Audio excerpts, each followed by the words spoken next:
books. If I have to consult with people who know more than I know, I will do the necessary consulting. Whatever it takes, I will do.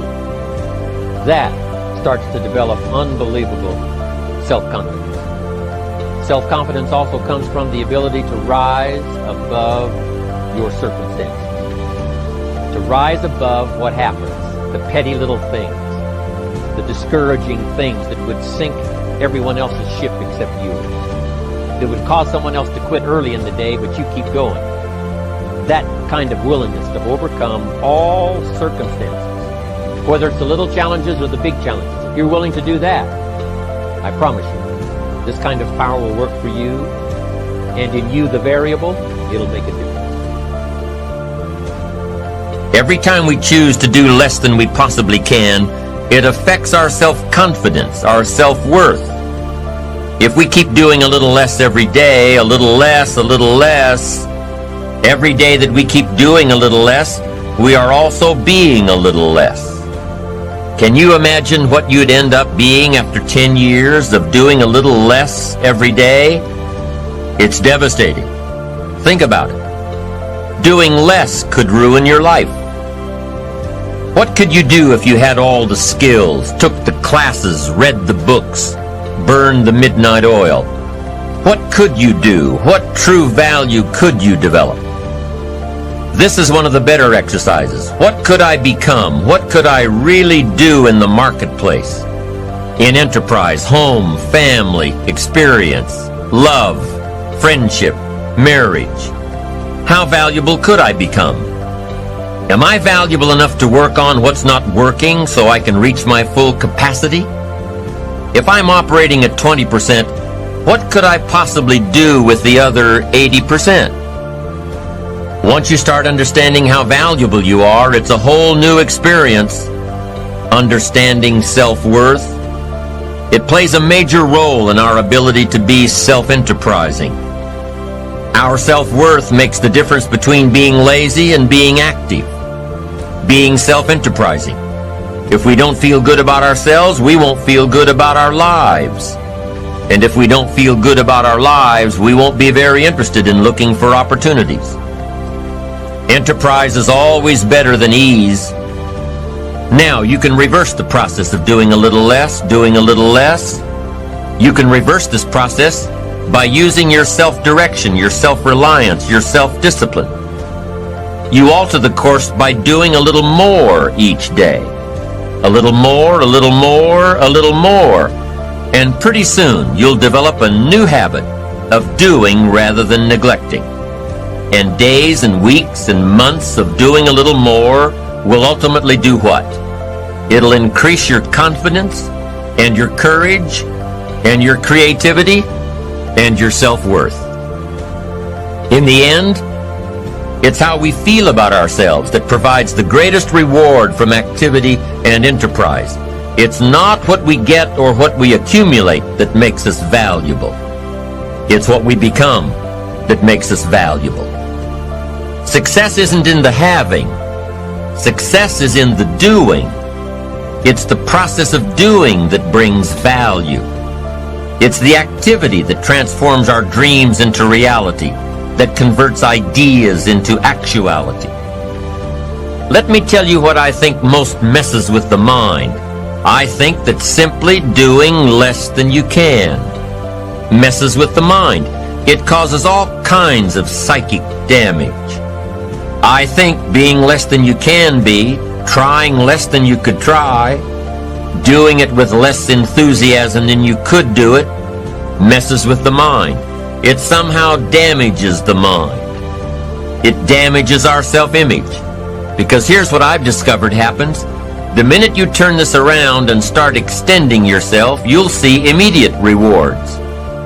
Maybe not monetary ones, not yet, but it's how you feel about yourself that's the greatest value. You see, it's not what we get that makes us valuable, it's what we become. Discover all you can do, see how much you can earn, how much you can share, how much you can start, how much you can finish, how far you can reach, how far you can extend your influence. Some people out there would have us believe that positive affirmation is more important than activity. Instead of doing something constructive to change our lives, they would have us repeating slogans and canned affirmations like every day and in every way, I'm getting better and better. Well, getting better and better doesn't just happen from wishful thinking. Getting better and better only happens with the discipline of doing better and better. Discipline is the requirement for progress, and affirmations without discipline are in reality delusions. Now, don't get me wrong here. There's nothing wrong with affirming the good life as long as we are disciplined enough to take action. Affirmations can be effective as long as we remember two very important rules. Number one, we should never allow affirmation to replace action, activity, enterprise. Feeling better is no substitute for doing better. And number two, whatever we choose to affirm must be the truth. If the truth happens to be that we're broke, the best affirmation would be to simply say, I'm broke. Wow, face it, accept it, be responsible for it, and change it. By admitting that you're broke, by saying it out loud, you'll probably be disgusted enough to start the thinking process on how to change it. Anyone saying I'm broke with conviction will most likely be driven from ease into action. Confronting harsh realities has an incredible effect. Confronting the truth and then applying the discipline to express the truth instead of disguising it inevitably leads to positive change. And reality is always the best beginning. You see, within reality lies the possibility to create our own personal miracle. Our own personal miracle. And the power of faith starts with reality. If we can bring ourselves to state the truth about a situation, then, as the saying goes, the truth will set us free. Here's another old saying, faith isn't faith unless it's all you're holding on to. If your life and circumstances have resulted in a situation that is ugly, call it ugly. If you've lost it all, admit that you've lost it all. Be responsible to it. And if faith is all you've got left, use it. Create your own personal miracle. Once we understand and accept the truth, the promise of the future is freed from the shackles of deception. Once we accept the truth, the promise of the future will pull us.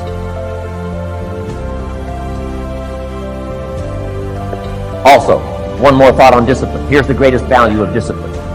Self-worth. Self-esteem. People are teaching self-esteem these days, but they don't connect it to discipline. The least lack of discipline, and it starts to erode our psyche. One of the greatest temptations is to just ease up a little bit. Right? The slightest lack of doing your best starts to erode the psyche. Instead of doing your best, doing just a little less than your best. Sure enough. You say, well, it's just going to affect my sales. No! It's going to affect your consciousness. It's going to affect your philosophy. Now you've begun in the slightest way to affect your own philosophy. Here's the problem with the least neglect. Neglect starts as an infection. And if you don't take care of it, it becomes a disease. And one neglect leads to another. And the worst of all, when neglect starts, it diminishes our self-worth, our self-confidence, our self-value. You say, well, how can I get back my self-respect? I'm telling you, you don't have to go to 29 classes. All you have to do is start the smallest discipline that now corresponds to your own philosophy, like I should, and I could, and I will. No longer will I let neglect stack up on me so that I will have the sorry scenario 6 years from now, giving some excuse instead of celebrating my progress. That's the key to discipline. Okay? Let's get kids involved in the least of discipline. One more, and then one more, and then another one, and then another one, and then some more. And the first thing you know, you're starting to weave the tapestry of a disciplined life into which you can pour more wisdom and more attitude and more strong feeling, more faith and more courage. Now you've got something, a vessel in which to put it.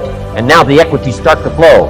And the early return, I'm telling you, if you'll start this process, the early return will have you so excited, you'll commit yourself to this strategy for the rest of your life. You'll never go back to the old ways. Join a new crowd. Join a new group. The disciplines to do it. Take action. Whatever you do, don't become a victim of yourself. As you engage in this debate, what to eat, what not to eat, where to go, where not to go, what to say, what not to say, what to do, what not to do, make sure that you strengthen the positive side of this argument with yourself, so that day by day you become healthier, day by day you become stronger, day by day you become wiser. Day by day you build a better shield and immunity. An inside immunity to ward off disease, but an outside immunity to ward off all the negative and all the trash and all the stuff that would not enhance your personal development nor your promise for the future. What I'm saying here is be your own person. You don't have to be a model of someone else. You don't have to do it like anybody else. Right? Do it like yourself. Buy what you want to buy. Listen to what you want to listen to. Make changes if you want to make changes, and don't make changes. Right? It's your life. I'm telling you. And don't let anybody persuade you any different. Success is not a stereotype. Success is not a Ferrari. Success is not an automobile. It's not a house. It's not a place. It's not money in the bank. It's not $1 million. That's not success. Success is the continual unfolding of the design of your own life and pulling it off. That's what success is. The continual unfolding of the design of your own personal life and pulling it off in whatever degree you wish. That is success.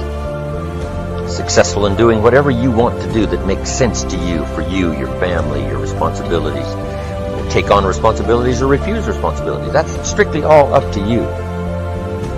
We've been given the power of choice. Every life form except human beings operates by instinct and the genetic code.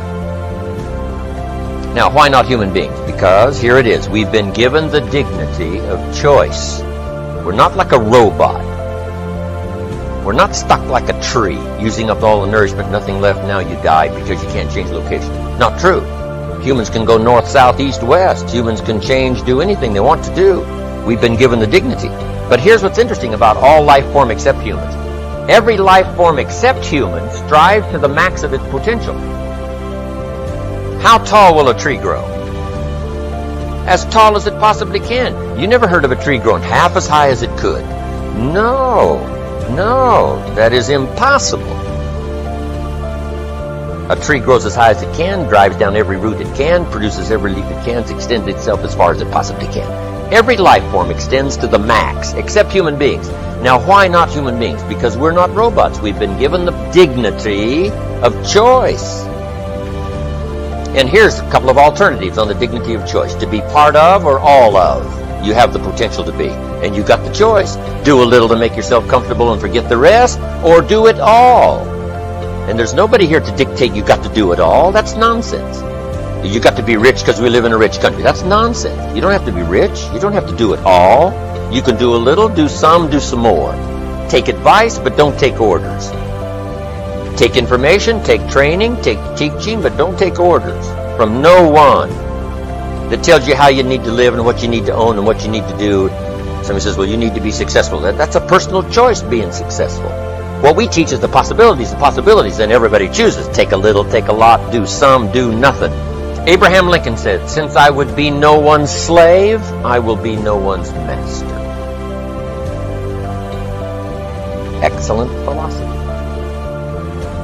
If a guy says, hey, I'm soon cashing it in, I'm heading for the mountains, I'm going to live in a little cabin, live off the land, and feed the squirrels. If he goes and does that, guess what? He's a smashing success.